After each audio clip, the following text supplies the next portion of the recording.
Hey there, Minnesota Vikings fans. You are listening to the Purple People podcast. My name is Kyle West. I got Adam Carlson. I'm here. I got Kyle Smith. Hey, what's up? Ready to chit-chat about some Vikings football. Minnesota Vikings football. You betcha. Don't you know? That's right. We're going to have plenty to talk about the game between the Minnesota Vikings and the Atlanta Falcons. But first, the quick hits. Oh, give them the episode number. Why? Nobody likes that. Actually, this one wasn't even written by us. This came from Tommy Gunn on Twitter, who recommended we name the episode Passing the Barr. So this episode is the Purple People Podcast, episode number 180, Passing the Barr. We've done Raising the Bar, but since we all agree that Anthony Barr had a fantastic game, we figure why not work another Barr pun? I'm cool with it. He had a monster game we're going to talk about. Sure did. But back onto the quick hits. We got Captain Munnerlyn talking about the Georgia Dome, sounding very pro-Vikings. As a matter of fact, Munnerlyn said that he heard "Go Vikings" chanted, and that even the Vikings fight song sung by their crowd. Towards the end of the game, it cleared out big time, and it definitely, you could see all the purple up in the stands and a lot of empty seats. Pretty much. Wanted to give a shout out. A lot of purple filing in. Wanted to give a shout out quickly, and my buddies will be so happy. So they can hear it in the beginning of this. To my friends Hunter, sorry he's an Atlanta fan, and my buddy David, who's a Vikings fan. They were both at that game, and you're very correct. My buddy David actually put it on Facebook. He's like, bye, don't let the door hit you. A lot of the fans were really upset towards the end of the fourth quarter, and just, I don't know how you pay that money and you just don't stay there, but they didn't. They were gone. I've never been in that situation since every Minnesota Vikings game I've gone to, they've won. I think you need to dedicate an entire year of your life to the Vikings then. But we did get some news about Anthony Barr. Not only does he look up to Hall of Fame linebacker Derek Brooks, but he's been playing since week 8 with a broken left hand. Holy poop. He's playing at a high level with a broken hand. I believe, what did he miss? 1 game? Maybe 2? I think 1. Can I Paul Blart here for a second? Of course. Say this oh, yeah. Reminds me of a certain linebacker we had with this same situation the last year. Just the toughness that our linebacking core has. I just want to throw that out there. I thought that was pretty funny and ironic. It is. It's good to see that kind of toughness from this young man, especially considering the level he's playing at. Just unbelievable. So we got a little bit more in the Cordarrelle Patterson drama, if you guys love that stuff. We do. It's fun. I like it. So now, before, who was it, Tim Brown? They were talking about being the mentor to Cordarrelle Patterson, but now they've changed. And now people are saying that it was Michael Irvin. And I don't need to explain who Michael Irvin is to you guys. You know, the Cowboys wide receiver, legendary, lots of champs, you know, all that stuff. Well, you guys know who he is. He might be one of the best route runners of all time. And if indeed that was the opportunity that Cordarrelle Patterson had and he didn't take advantage and jump on it immediately, that's very disappointing. And if you guys are wondering how the connection is made from, Zimmer to Irvin to Patterson, well, Mike Zimmer is kind of mentored or looks up to or whatever by Bill Parcells. And, of course, that is how you get the Cowboys connection with Michael Irvin. So it was probably through Bill Parcells that Michael Irvin, if he was indeed the mystery mentor, would have been linked up to Cordarrelle Patterson. I wish he would have taken the time to, listen to a little bit of what Irv had to say. I'm not saying it would have improved his game. Maybe not even at all, but I think it would have been worth the effort. It certainly wouldn't have put him in a negative spot. Yeah. It couldn't have made you any worse. And don't forget, Zimmer was the defensive backs coach for the Cowboys from 94 to 99, and the defensive coordinator from 2000 to 2006. So he knows that Cowboys organization. He's probably met and talked with Irvin numerous times. Hall of Famer. Oh, yeah, without a doubt. But The again, only it reason comes. Troy Aikman's in the Hall of Fame. I got to get in my Aikman digs here and there. I can't help it. I will say this: I did think that it was BS that Irvin got into the Hall of Fame before Chris Carter. I thought Carter's better receiver, but Irvin had the Super Bowl ring, so that's what kept CC waiting. But I'd take Carter over top of Irvin any day of the week. I like it. All right. So, it was Thanksgiving. Minnesota Vikings players decided to take a little time out of their schedule and head on over to the University of Minnesota Masonic Children's Hospital to spend some time with the kids. John Sullivan, Kyle Rudolph, Brandon Fusco, Nick Easton, Zach Kieran, Austin Shepard, and David Yankee were there, along with former player Walker Lee Ashley, Bob Yeah, Sterma, I love and Walker Victor Lee Ashley. That's cool. So, big crew of them that went there. And the highlight of the whole trip, according to the Minnesota Vikings players that were there, was a duet between a young lady from the hospital and John Sullivan singing the song Let It Go from Frozen while playing with this little girl's dolls. Yeah, that's cool. It's not very often you get to see that soft, fun side of these players, so it's neat to see that from John Sullivan and hear about him and all these other guys doing all they can to make the holidays better for these kids that are stuck in the hospital. It's cool when you even get alumni players that are coming back and doing stuff like that as well, too. And that's something that they try to do every year. I know John Sullivan has gone every year.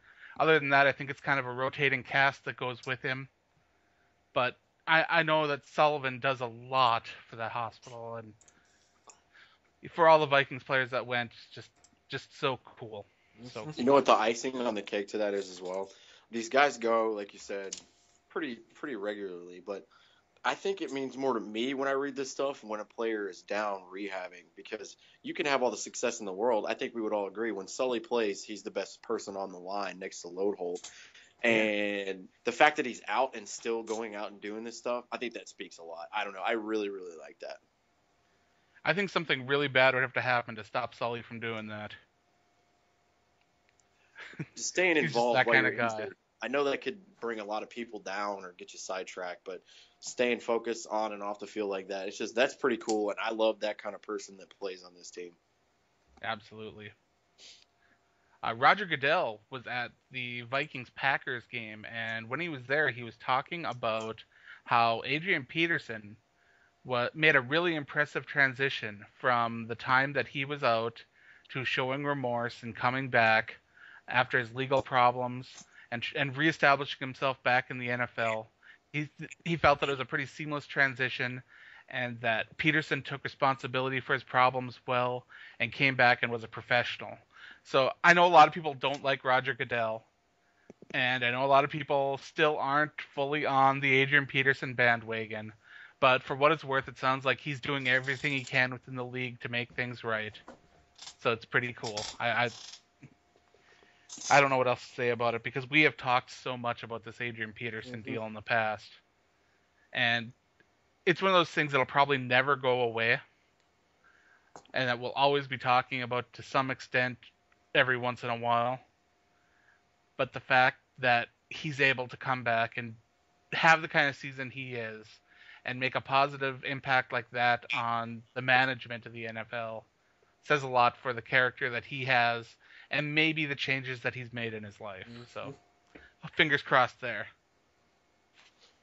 Can I do this next quick hit, Adam? Oh, sure. These are my favorites. I love keeping up with former Minnesota Vikings quarterbacks. You guys remember that time Josh Freeman signed with that football league that no one's ever heard of? Christian Ponder signed with the Denver Broncos. He's going to be backing up Brock Osweiler until Peyton Manning gets Denver back. Broncos undefeated since signing Christian Ponder. Exactly. Can I just say too, it's really funny that if Brock Osweiler goes down, they can just have another person throw a lot of interceptions instead of an old Peyton Manning. Oh. I'm sorry I had to say it, but I'm really, really happy for him. I love the fact that these guys still stay in shape, still have the motivation to go, and are ready at any time. Good for you, Christian. I'm happy for you. We've made plenty of jokes at his expense, but I really do want to see him succeed somewhere in the NFL. Whether Last week we were wondering why he wasn't somewhere. yeah, and then look, Didn't we say this earlier Yep. too? Every time we talk about a player like the Greg Jennings thing, and he's going to say something happens, then we make a ponder question, and boom, here it goes. So weird how that works. So I can't wait for next week when Minnesota signs Randy Moss out of retirement. Right, Adam? You went Randy Moss. I was gonna go Kenichi, or that assembly guy or whatever it was, the defensive end that was drafted. That was just absolutely weird. How far back you going? You talking about Udinese? Well, let's just go Ray Edwards. We want Ray Edwards back. Sure, why not? Pull him out of boxing or whatever he's doing now. I don't even know if he's still boxing. I feel like we should move on. Well, the NFL Hall of Fame voting's coming up, and they've narrowed down the finalists. And 4 of them are former Minnesota Vikings people in the organization. 4. That's how many points Green Bay lost by. So let's see if Mr. Kyle West can guess the 4 people. I have no idea. You showed me the list. I don't remember. I know Brett Favre. Brett was Favre, on number there. 1. He's gonna be a shoe-in. I don't know who the other 3 are, Adam. I don't remember. All right, let's shift it over to Mr. Smith. What else can you get of the remaining 3? I can't. I am a failure at life, and I take full responsibility for it. Tony Dungy, Vikings defensive coordinator from 92 to 95. I always forget that Dungy was on this staff for a while. Morton Anderson, Ooh. Vikings kicker in 2004. NFL's leading scorer as well. And the last one is a guy that everybody forgets was a Minnesota Viking at one time. Roger Craig. Oh, I didn't know that. 92 to 93. Everybody forgets that he was a member of the Vikings. But he was. He indeed was. Yeah, I honestly didn't know that. I have to look that up right now. Well, we know one of them is a lock for sure. I would love to see Mr. Dungy get in there. Yeah, I don't know the odds of all of them. I'd say Mort is not that great a chance, but kickers always seem to have a difficult time getting in. I think we can pretty safely say that Favre and Dungy are a lock. I hope that's the case. I would say so. I couldn't see making Tony Dungy wait another year. He's a super great guy. He's excellent coach. All right, so we got our game balls and our donkeys. I know you guys wait for it. We wait for it. Sometimes we don't even know who we're going to pick till the light's on us and we got to pick someone. So That's what's going to happen with me tonight. Go right ahead. Game ball. The Anthony Barr show. We just say that? Both the Kyles have already said that they're picking Anthony Barr. Actually, And I'm going to wait for you guys because I want to see where both of you go, and I'll go last. I don't blame them one bit if they do. But I'm going to pick a guy who had one of the best bounce-back games I've seen in a long time. You guys know where I'm going. I know where I'm going. Matt Khalil. Amazing game. Came back strong. Didn't give up almost anything as far as pressures. Ran block like a star. Matt Khalil, you're the man this week. That's amazing. I love that you pick out the guys that we don't because we take the obvious route. So it's great. And especially on Adrian's run for 30-something yards on the side. He had a fantastic block to make that happen. Well, it's not a very bold prediction because Matt Khalil was actually the highest graded Vikings player as far as Pro Football Focus, and he was the highest graded offensive tackle in the league this week. Oh, boy. Good for you, Matt. So who you got, Mr. West? Are you going with Anthony Barr? Of course I'm going to go with Anthony Barr. There's no way I can not go with Anthony Barr. That was one of the most amazing, I think, defensive performances from a single player that I have seen in a long time. This dude was all over the field making plays for Minnesota. Not only, and how often, okay, you got a linebacker who can step up, he's making tackles, he got the sack, and then there was the saved touchdown, where he came blazing out of nowhere from behind. he knocks the ball out, and Minnesota is able to get the recovery. Did you notice too that when he was reaching up to catch the Uh-huh. football, Barr hit his arm with his left hand. The His broken hand. hand. Yes. I mean, that dude, I've never seen a linebacker run as quick as what he is. And then later on in the game, guess what? They drop him back into coverage and he's batting passes down. I mean, this dude is just an absolute freak on the field for Minnesota, and that is a huge compliment. I referred to him on Twitter as like J.J. Watt light in a couple years for Minnesota, because you can really, and like we said, he's got a broken hand. Imagine when he gets a couple more years under his belt, he's fully healthy. How are you going to be able to stop this guy? 2 forced fumbles, Mm-hmm. and he only sent pressure 7 times and still got a sack. Yeah. That sack was awesome too, by the way. He only went in 7 times. Mm-hmm.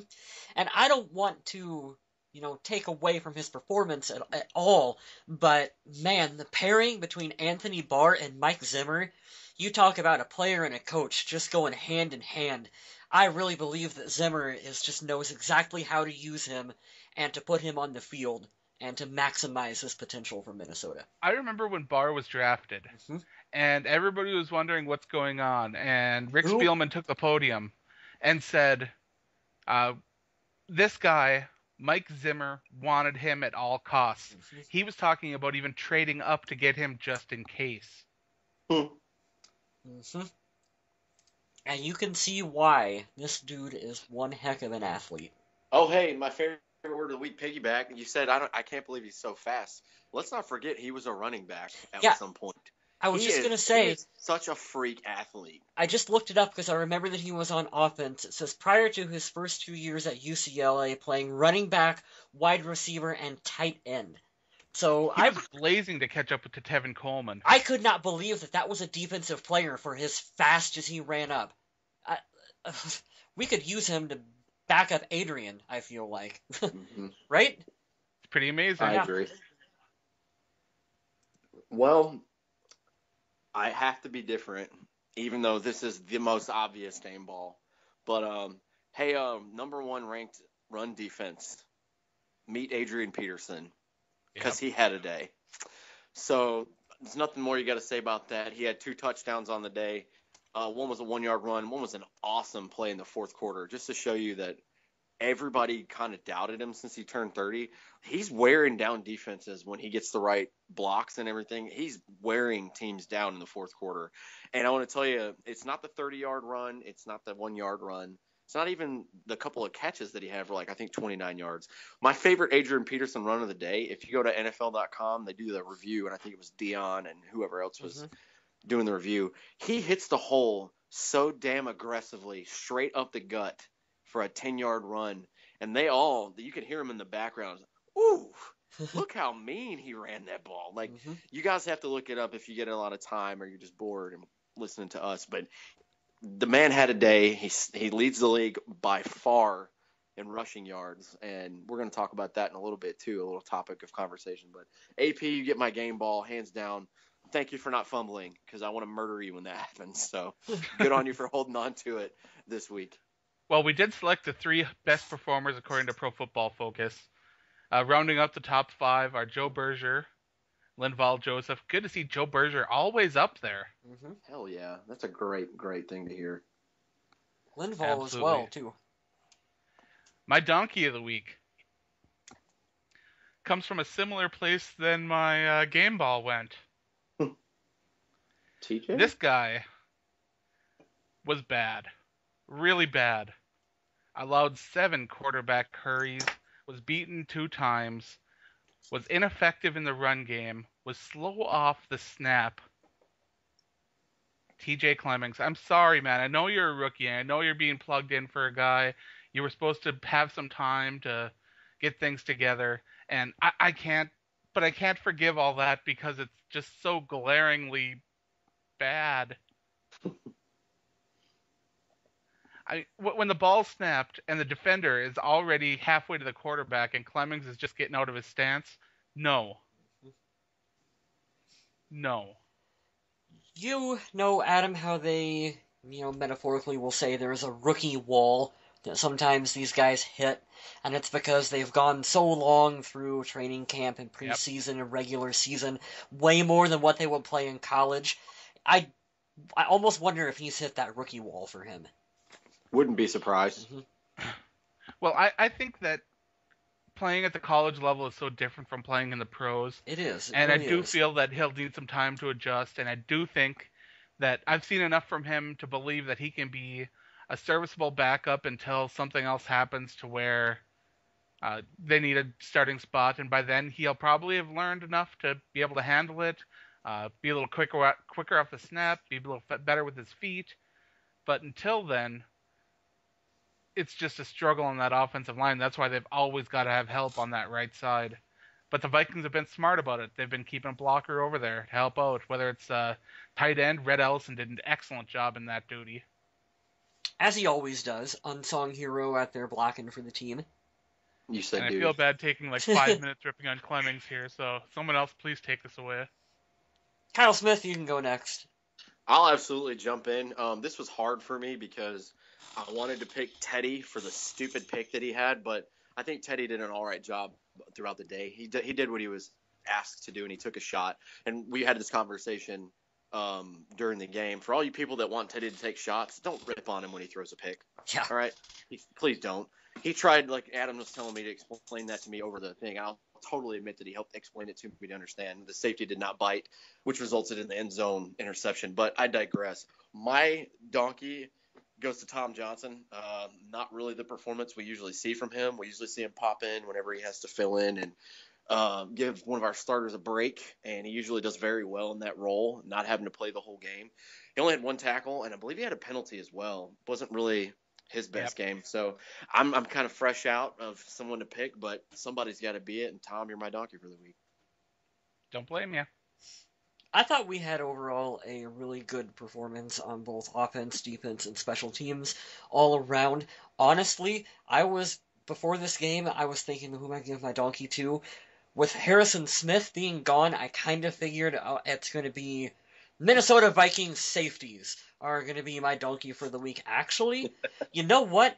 Antoine, is it Antoine? Like Antoine? Antone. Antone Exum Jr. I thought actually played pretty well.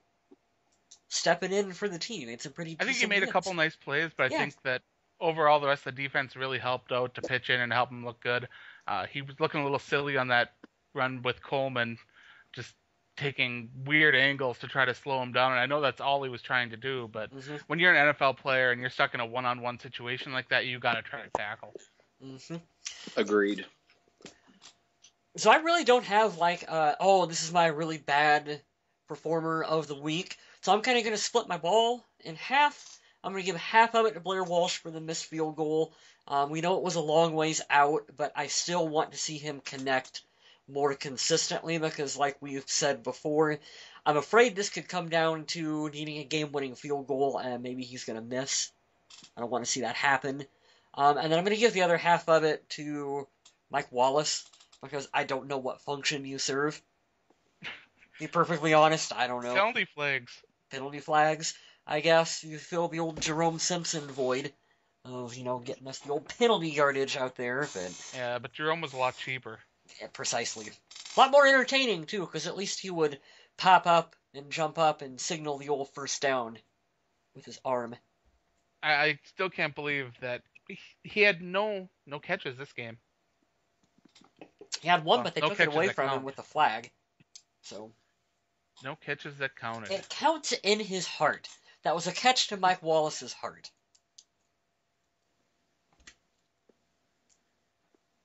Mr. Smith? How's it going? Sorry. I'm checking everything out from the game as well, but yeah, I don't know. Are we done off your donkey for Blair or anything else? I am off my high horse. I want to rip him so bad. I know we usually go like quarterbacks and then wide receivers and defense, but this is going to lead up, another spoiler, this is going to lead to my topic tonight to go on a rant about. I think it was a 51-yard attempt, but I don't know how you go from your rookie season continuing to talk about Blair when you make however many. I think he had more than 10 from 50 or away, and I can't take the up and downness that is Blair Walsh this season. I loved, like everyone else, when he won games for us, Chicago, St. Louis. But this is what we said before the show. I'm afraid we're going to come down to a game-winning field goal. Time's going to expire, and I'm afraid it's going to happen. And I don't want it to be in a clutch game. I could even see it happen in a game like Sunday, even at home, against a team that we're better than this year, a Seattle team. They'll give you fits. I don't know. I can't take the inconsistency That's a anymore. bold statement. You just tucked away a bold statement in the middle of that. I don't want to see it happen, but I'll get into that later when we go in. Just the inconsistencies, man. I don't know what it is. I wish he would figure it out. It's been rough. And just when we think he's out of his slump, he pulls us right back in. It's like Cordarrelle on the opposite end. He never does anything, and then he has a flash, and then I have to refer to him as Flash, and it makes me really happy and mad all at the same time. So let's talk about that game against the Atlanta Falcons. I thought it was a fun game. Didn't you guys think so? Fun for us, not for the Falcons fans. I don't think it was fun for almost anybody. I thought it was fun. I had fun watching it.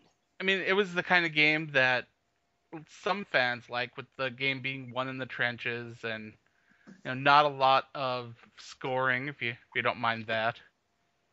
But there were some really good defensive plays. Some clock management, a lot of running. The game got over exceptionally early because of all the running, which was actually pretty unbelievable. Minnesota carried the ball so many times, 39 total times. Adrian Peterson with 29 of those for 158 yards,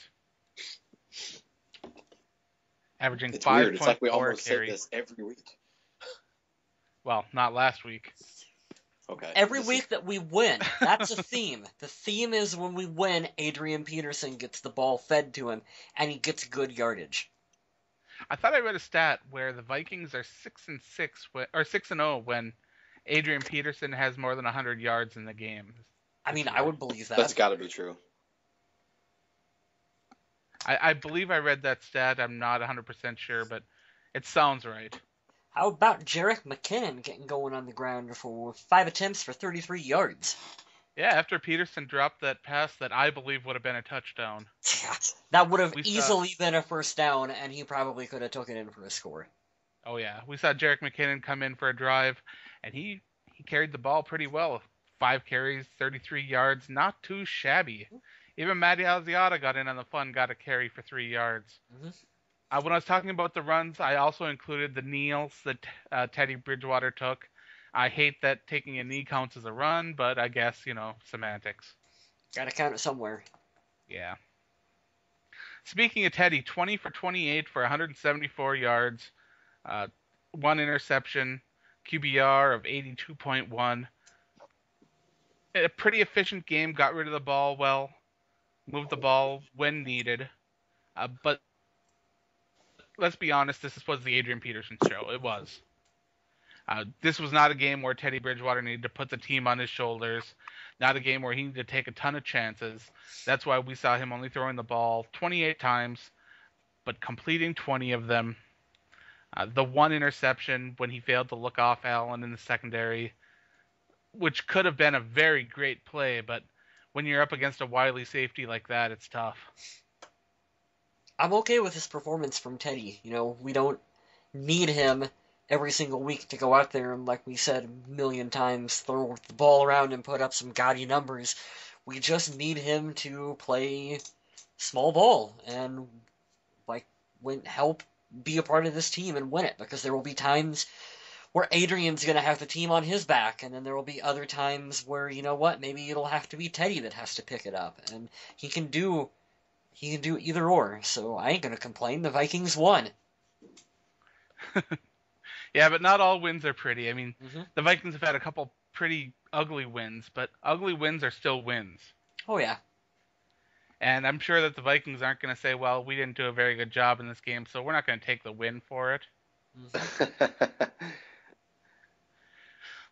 But I always talk about targets, and the reason why this is interesting is because it shows who Teddy Bridgewater is feeling a nice rapport with, who's finding separation, all that kind of fun stuff. This week, we had Kyle Rudolph once again seeing a lot of passes come his way. Targeted 10 times, caught 7 of them for 53 yards.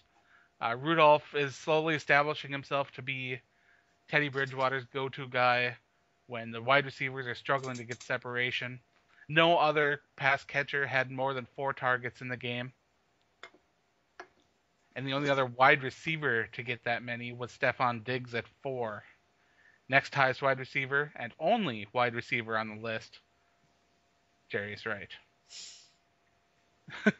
2 for 13. I think it's funny, too. Like I said earlier, I give another shout-out to my friend Hunter. He's a diehard Falcons fan. He was there. That's one of the things you notice when the other – I love it when the other fans or the other team's fans notice. Is like, dude, who is 82? I was like, that's our tight end. He's like, he's killing us right now. I was like, well, that's good. We paid him a lot of money to do that, so I'm glad he's showing up 2 weeks in a row. So I wanted to give us another good shout out to Kyle Rudolph for making an appearance. Imagine I if think he's we're just seeing a healthy, now. confident Rudolph now. Yeah, imagine if we could see that for the rest of the year going into the playoffs. That'd be pretty sweet. Definitely would be, that's for sure. We did see the one fumble recovery by Antoine Exum after the punch-out from behind by Anthony Barr, which was pretty sweet. Robert Blanton led the Vikings in tackles with 9, followed by Anthony Barr with 8, Kendricks with 6, and Greenway with 5. Quarterback hits, Everson Griffin led the way with 2, Danielle Hunter with the other one, which means that there were 3. Passes defense, Terence Newman with 2, and we had a couple interceptions as well, which were a lot of fun. Terence Newman, Captain Munnerlyn, each nabbing one of those. Mm-hmm. Terence Newman, the wily veteran, love to see him do his thing, get the interception out there, and then also, you go back and you rewatch the Captain Munnerlyn interception, you can see, Captain refers to himself as a veteran, but Terence Newman is even more of a veteran because on that interception, he's grabbing a hold of Captain's jersey and he's just like, get down. Just get down. And it's really cool. It's just really cool to see him out there and to see how smart he is. To do little things like that like announcers aren't going to pick up on that in the telecast. And that's not a stat that shows up anywhere. And you see him on the sidelines constantly talking to players, coaching them up, and this, that, and such a great asset to this team. All right, so Mr. West, I got another trivia question for you. Oh, yeah? Cordarrelle Patterson kick return yards. I have no idea. 0? 0 it is. 0? Because I'm looking at my stats right now, and I'm like, I don't see you any. cheater. I was going to guess 12. He had nothing. That's even worse. 0 contributions in the kick return game. Punt return, Marcus Sherrills had 2 returns for 3 yards, so special teams didn't exactly flip the field in a big way, but we did see some decent tackling. Mm-hmm. They did give up the one kickoff return that went 44 yards by Eric Weems. And it's not very often we see Minnesota's special teams make a mistake like that on special teams. So, you can not like Mike Prefer for whatever reasons, but when it comes to just strictly as a football coach and a special teams coordinator, I think he's one of the top ones in the league. It's true. Mm-hmm. Jeff Locke only had to punt twice, once inside the 20, and he averaged 47.5 yards per punt, so a pretty solid day from the punter. I always like to give the punter a little love at the end. Me too. And it's a good stat that he only has to punt twice. It is. It's actually pretty surprising, especially when Blair Walsh only attempted 3 field goals. Because that means the Vikings got in the end zone twice. You betcha. And don't get me wrong, against higher scoring offenses, 2 times ain't going to cut it. And who knows, maybe we'll see a little bit of higher scoring in next week's game against the Seattle Seahawks. The second of 3 bird games. Mm-hmm. Can I finish up the Atlanta game real fast? I wanted to give everybody the knowledge to think about, oh, yeah, we got to win. AP went off. Let's look at two things we did. Atlanta's not a bad team. They have Seattle's old D coordinator. They turned that defense around. I know you didn't see it against our game, and that's fine because we got a big, fat win out of it. But number one rush defense in the league, and we went nuts on them. I don't know if it was just a thing of just pure luck. I think it was more skill and coaching, but that's an amazing thing to do. Number two, Julio Jones was damn near absent the entire game. That scared me to death because their little running back that they have, Devontae Freeman, finds the end zone a lot. So it was good that we didn't have to deal with him all day. But just two things to think about for the game I was very, very happy with. Mm-hmm. And Yeah, Julio only Jones targeted scares me. 7 times. He averages about 13 looks per game. But it was about half that this game. Mm-hmm. And a lot of that has to be attributed to the play of Xavier Rhodes, who played an excellent game. I don't believe he got flagged. I don't think he did. We'll take it. Could we trade Mike Wallace for Julio Jones? Just like No. Yeah. I think they'll do that right I'd be now. behind that trade, but I don't see it happening. But Xavier Rhodes, next week against Seattle, they don't have a premier pass catcher, so I doubt that he'll be shadowing anyone. He'll No more Percy Harvin. play whoever's on his side. But after that, things are looking rough for Xavier Rhodes. He's got Larry Fitzgerald, and then he's got oh my God, the name just slipped out of my head. The Bears. Alshon Jeffrey. There we go, Alshon Jeffrey, and then he's got some Odell guy Beckham. named Odell Beckham Jr. And then Randall Cobb. So Rant about Odell Beckham Jr. His amazing catches are only, they're great, but they're poor passes from Eli Manning. Right? Like if they were let's be honest. Eli's going to go in the Hall of Fame, not a first ballot, but Eli's pretty much had poor passes his whole career. Look at the amazing catch in the Super Bowl. I know. Now that we're talking about the Giants. Like The helmet catch. What is that? Yeah, if those passes were where they were supposed to be, he wouldn't have to be making amazing catches all the time. Like, he's lucky he's got people bailing him out. I love this rant you just went on. It's awesome. Well, darn it. If Teddy had that kind of help, you'd be going, my God, Teddy's an amazing we did do that and with he is an Stephon amazing- Diggs reaching out. Exactly. Do that more often. And Mike Wallace doing stuff. I'm just going to say as a generalized statement, like I just kind of summed up the Falcons game, I'm going to tell you guys straight up. It's not that I have a bad feeling. It's not like I'm going into this thinking we're going to lose. Seattle scares me. They're playing good. They just beat a good Steelers team. They have confidence. They're turning it around to where they want to make an appearance as a wild card. I think we all agree. I think even Seattle knows, but they won't say it. Atlanta, what the hell am I talking about? Arizona is going to take that division, but Seattle's a scrappy team. And I'm not going to lie, I think they're going to give us a lot of fits. It should be a really fun game. Probably going to be much like this healthy, one. Arizona's got that division. I think so too, 100%. I think it's going to be a lot like this game we had this weekend, though. I think it's going to be a defensive battle because that's just what they're known for. But they're not going to have Marshawn Lynch, and that's always a good thing. Mm-hmm. They also won't have Jimmy Graham, who's done for the year. Yes, I was going to say, you stole my thunder, you two. It's not about who you... It's not exactly who you play, but when you play them. And I do think that Minnesota is catching them at a good time to upset the Seattle Seahawks without those two big vital parts of their offense. Now, of course... But and I'm talking forever again, every show. Think about this, though. This is the counter on why it makes me scared. And this is what I had to back up my feeling.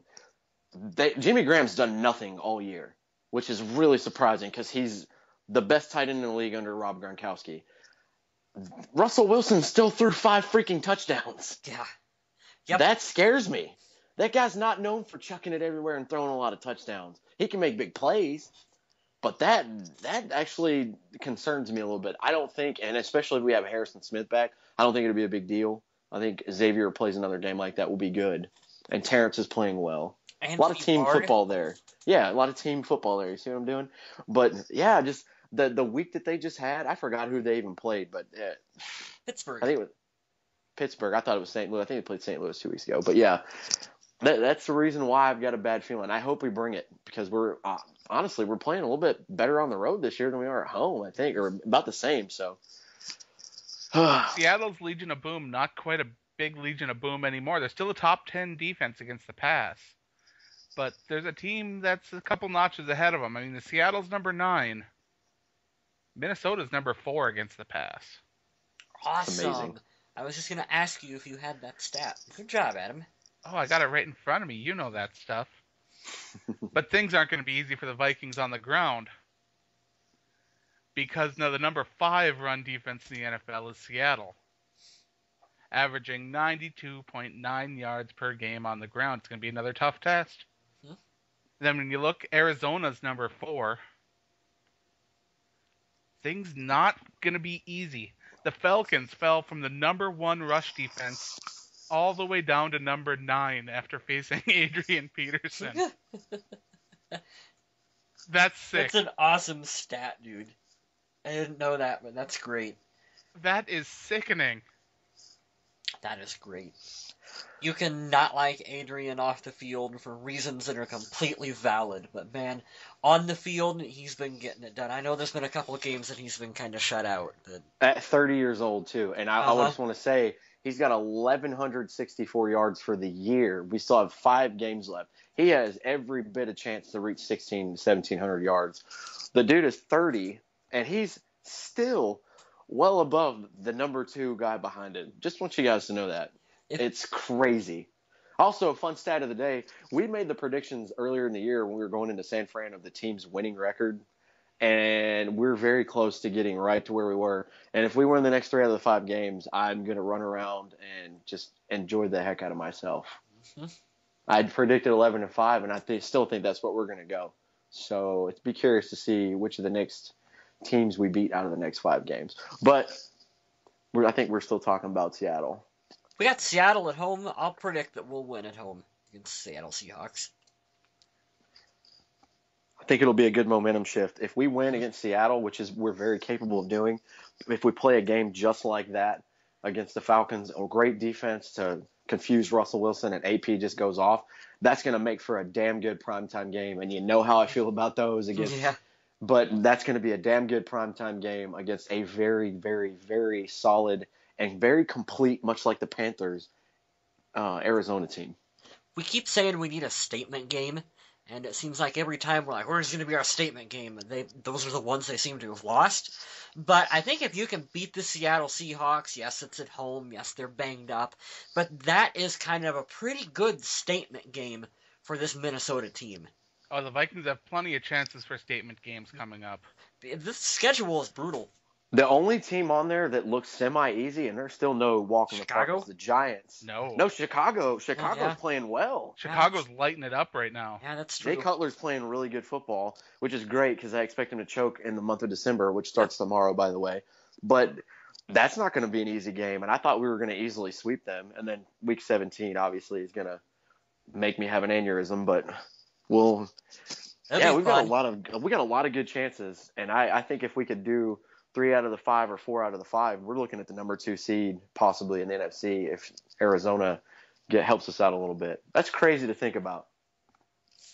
Adrian Peterson has to average 167.2 yards per game for the rest of the season to reach 2,000. It's a lot of yards. It's a lot of yards, but I have learned never to count Peterson out of anything. Yeah. So while I'm going to say it's going to be tough, I will not say impossible. Mm-hmm. Yahoo Survival League update. We have 2 teams remaining still. Both Bleeds Purple and Bridge Over Troubled Water got their picks correctly with the Jets and the Cincinnati Bengals. They both now have 2 strikes. Eliminated was Eric 19, who picked the Giants to beat the Redskins. Oh. Hate to see anyone get eliminated, you know that? But that is the way it goes. It's the way the game goes, and there's got to be a winner. And we currently have a system in place in case there is a tie, so we will be giving away a jersey. We'll fill everybody in on that as soon as the event happens. If it happens, we don't know. But in the meantime, I'm enjoying watching these 2 go back and forth. I can't believe they've made it this far with their guesses. I was out in, week 4 or 5, something like that? I was horrible. Absolutely horrible. Week 5, yeah, I picked Kansas City. That was my last strike. Yuck. If we keep doing this every year, I'm going to have to get involved in that. That just sounds like a lot of fun. It is. It's a lot of fun, but it's hard. It is more difficult than you'd imagine. Because it's the NFL, anything can happen any week. And that's all I have for this week. Well, I suppose we got a social media question that I don't have queued up. The social media question was Adrian's 2,000-yard season. If you give me a moment, I can find it. We think, and we just told you with the stat while I plug in time and waste it so Kyle can look it up.